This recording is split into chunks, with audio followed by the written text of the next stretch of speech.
Welcome to পদ্মুত academy. আমি পিন্টু ঘোষ। আজ আমি তোমাদের একটা গণিতের শর্টকাট ট্রিক নিয়ে আলোচনা করব। দেখো, যদি কোনো চাকরি পরীক্ষাতে এই ধরনের কোশ্চেন পাও, এক্স সমান 10 প্লাস 3√11 যদি হয়, তাহলে এক্স প্লাস 1/x-এর মান কত? তোমরা যারা পরীক্ষা দাও তারা ভালো করেই জানো, একটা কোশ্চেন করার জন্য তোমরা হার্ডলি 1 মিনিট সময় পাবে। সে 1 মিনিটের মধ্যে এটা সলভ করতে গেলে তোমাকে শর্টকাট ট্রিক ব্যবহার করতে হবে।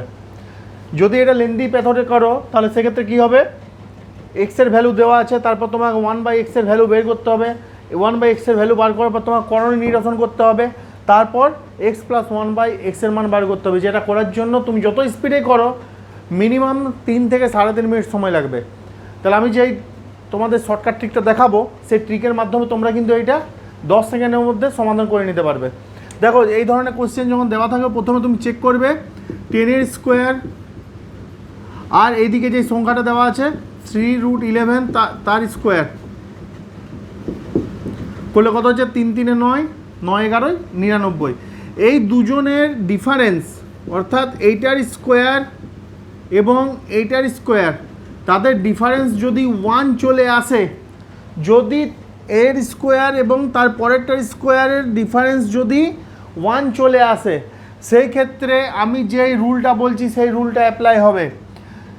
যদি দেখো প্রত্যেকটা অঙ্কর মধ্যে এইরকমই থাকবে, প্রথমটা স্কোয়ার করলে, দ্বিতীয়টা স্কোয়ার করলে এবং তাদের ডিফারেন্স বের করলে, সেটা যদি 1 চলে আসে, তাহলে যদি এক্স প্লাস 1/x দেওয়া থাকে, তার মান হবে প্রথমে যে সংখ্যাটা ছিল তাকে 2 দিয়ে গুণ করে দাও, সেটা হয়ে যাবে অ্যান্সার, অর্থাৎ 20 হয়ে যাবে অ্যান্সার।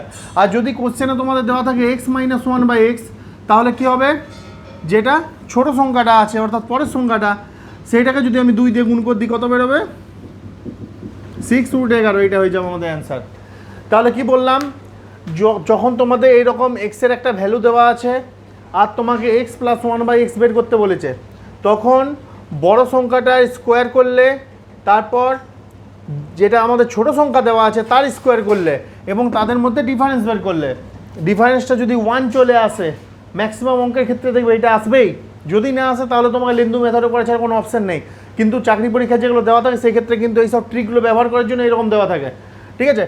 যদি এতে ডিফারেন্সটা 1 চলে আসে, সেই ক্ষেত্রে রুলটা হলো প্লাস চিহ্ন যদি দেওয়া থাকে এক্স প্লাস 1/x, অর্থাৎ মাঝে যদি প্লাস দেওয়া থাকে, তাহলে বড় সংখ্যাটা যেটা দেওয়া আছে তাকে 2 দিয়ে গুণ করে দেবে, সেটা হয়ে যাবে আমাদের অ্যান্সার। আর যদি এখানে মাইনাস দেওয়া থাকে, তাহলে যেটা আমাদের ছোট সংখ্যা আছে তাকে আমরা 2 দিয়ে গুণ করে দেবো, যা বেরোবে সেটা হয়ে যাবে আমাদের অ্যান্সার। Okay, thank you.